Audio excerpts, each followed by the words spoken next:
Olá, amigos, bem-vindos mais uma vez aqui ao canal Pensamento Cristão Oficial. Espero que todos estejam na paz do nosso Senhor Jesus Cristo, nosso Salvador. Para quem ainda não me conhece, eu sou Bruno, sou estudioso da Bíblia.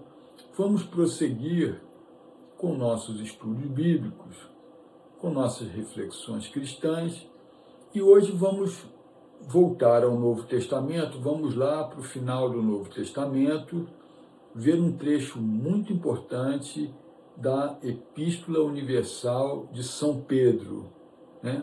Do apóstolo Pedro, que foi o primeiro Papa, o primeiro chefe da Igreja Católica. Essa epístola tem muitos trechos valiosíssimos, né? Muito relevantes. Vamos ver um trecho de importância crucial. É o trecho que explica passagens do Antigo Testamento, né? Passagens contidas em Isaías e também um Salmo, que demonstram que Jesus é a pedra angular do cristianismo, né? da nova igreja, da igreja que estava surgindo, né?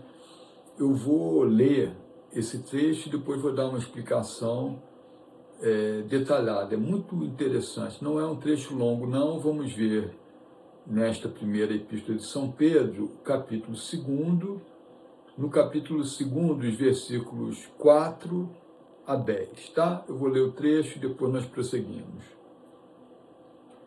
Chegai-vos a ele, a pedra viva, rejeitada, é verdade, pelos homens, mas para Deus eleita e preciosa. Vós também, como pedras vivas, prestai-vos à construção de um edifício espiritual, para um sacerdócio santo, a fim de oferecerdes sacrifícios espirituais, agradáveis a Deus, por Jesus Cristo. Com efeito, nas Escrituras se lê: eis que põe em Sião uma pedra angular, escolhida e preciosa. Quem nela puser sua confiança não será confundido. E assim para vós, os que credes, ela é preciosa, mas para os que não creem, a pedra que os edificadores rejeitaram tornou-se a pedra angular, uma pedra de tropeço e uma rocha de escândalo.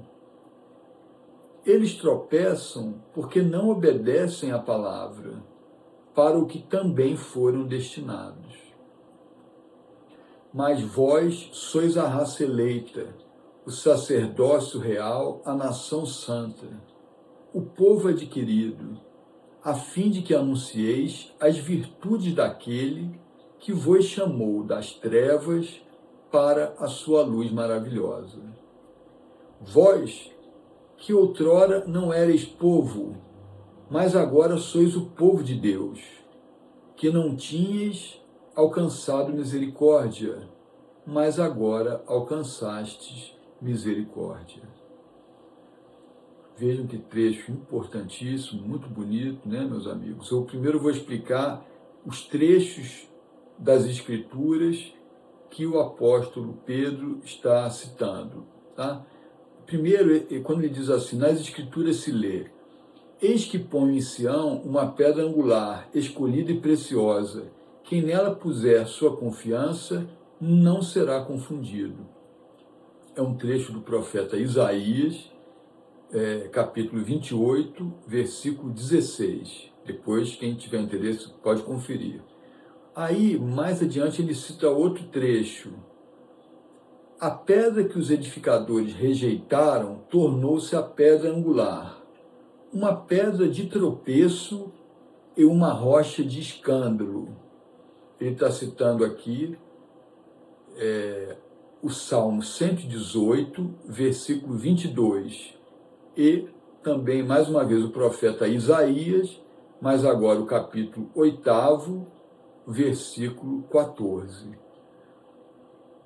Esses trechos, né, essa passagem que fala da pedra angular, o próprio Senhor Jesus, no Evangelho segundo São Mateus, capítulo 21, versículos 42 a 44, ele referiu esses trechos também. Ele fez uma menção a essas passagens, deixando claro que essas passagens se aplicavam a ele, né? Demonstrando que essas profecias contidas no Antigo Testamento se aplicavam a eles. E isso daí aparece no contexto da parábola dos lavradores maus.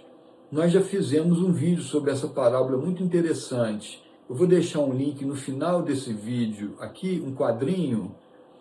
Quem tiver interesse, é só clicar em cima, né, para rever, para ver, quem não viu, ou rever esse vídeo sobre a parábola dos lavradores maus, que complementa o ensinamento desse vídeo aqui que nós estamos gravando hoje, tá? Então, vou deixar esse link no final desse vídeo aqui. Então, meus amigos, aqui o que ocorre é o seguinte: o apóstolo Pedro explica claramente que essas passagens do Antigo Testamento se aplicavam ao Senhor Jesus. A pedra que os edificadores rejeitaram, às vezes aparece a tradução, a pedra que os construtores rejeitaram, tornou-se a pedra angular. Por quê? Os líderes da religião judaica, os sacerdotes, que eram os líderes da religião judaica, rejeitaram Jesus como Filho de Deus Todo-Poderoso. Rejeitaram que era ele, a vinda dele, que cumpria essas profecias e outras profecias, né? Rejeitaram que Jesus fosse o Messias, que era aguardado, o Filho de Deus que viria ao mundo. Então, na verdade, isso não impediu que Jesus se tornasse a pedra angular, né, dessa nova religião que então surgia, o cristianismo, né? Então, rejeitado pelos homens, por aqueles que eram os líderes da religião judaica, que deveriam exatamente acolhê-lo, né, como o Messias que era aguardado, e, no entanto, enaltecido, glorificado por Deus, né? Ele cumpriu a sua missão, né? E surgiu então a nova religião, que era o cristianismo. Disse que ele é uma pedra de tropeço para todos aqueles que não perceberam isso, né? Que não perceberam que Jesus era o Messias aguardado, era o Filho de Deus Todo-Poderoso, que a vinda de Jesus cumpria as profecias, né? Então, será uma pedra de tropeço, uma rocha de escândalo, justamente para essas pessoas que não aceitarem isso, né? Que não perceberem essa realidade, né? Mas os judeus, o povo judeu, muitos deles ainda vão, né, até o final dos tempos, perceber que o Senhor Jesus era o Messias aguardado, né? E por uma má liderança dos líderes religiosos da época, dos sacerdotes da época, né, o povo foi desencaminhado, né, não seguiu o caminho correto, né, não teve orientação devida, tá? Agora, mais adiante, né, ele enaltece o cristianismo, né, esse edifício que estava surgindo, né? Então diz: vós sois a raça eleita, o sacerdócio real, a nação santa, o povo adquirido, a fim de que anuncieis as virtudes daquele que vos chamou das trevas para a sua luz maravilhosa, que é as virtudes do Senhor Jesus, o Filho de Deus Todo-Poderoso, né? Então ele está falando da unidade que existe entre os cristãos, né? São essa nação santa, existe essa unidade. Vós que outrora não erais povo, mas agora sois o povo de Deus.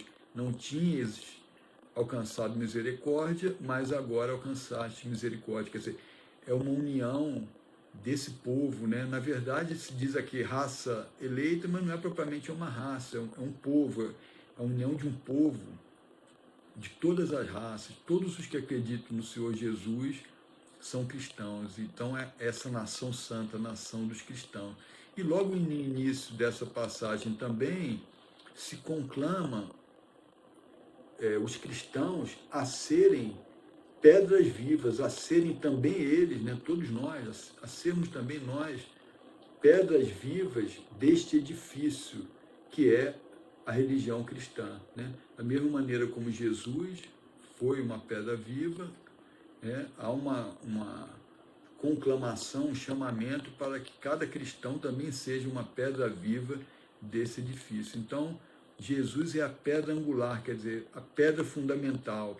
A pedra angular é a primeira pedra que se coloca em um alicerce, que vai sustentar o edifício inteiro, né? É a pedra que orienta a construção do edifício inteiro. Então, Jesus é a pedra angular do cristianismo, apesar de ter sido rejeitada pelos edificadores, pelos construtores iniciais, por aqueles que deveriam inicialmente tê-lo acolhido. Então, por causa dessa rejeição, foi aberta a possibilidade de todas as pessoas no mundo inteiro, né? Não somente os judeus, mas todos os pagãos, todas as pessoas de todas as religiões no mundo inteiro poderem acolher Jesus. Foi dada essa oportunidade de todas as nações poderem acolher o cristianismo, né? Então o cristianismo começou a se difundir pelo mundo inteiro e continua se espalhando até hoje. Aquele vídeo que nós fizemos sobre a parábola dos lavradores maus, que eu vou deixar o link aí no final, fala também um pouco disso, tá? Então essa é uma passagem muito bonita, né? Belíssima. Quem nunca ouviu essa... Quase todos já ouviram essa palavra, pedra angular, mas alguns de vocês talvez não tivessem atinado para o fato de que isso na Bíblia é uma passagem muito importante, né? Que Jesus é chamado de pedra angular do cristianismo, a pedra de alicerce do cristianismo, o alicerce do cristianismo, né? Jesus é o alicerce do cristianismo, é a pedra angular do cristianismo. Por hoje é isso aí, meus amigos, espero que vocês tenham gostado. O trecho é muito denso, né? Bastante complexo, eu peço que vocês releiam, leiam também esses trechos do Antigo Testamento, aos quais eu me referi aqui, né? Revejam o vídeo aí se tiver alguma dúvida. Quem quiser fazer alguma pergunta também, estou à disposição para responder. E é isso aí. Senhor Deus Todo-Poderoso os abençoe muito abundantemente. Seguimos juntos, se Deus quiser.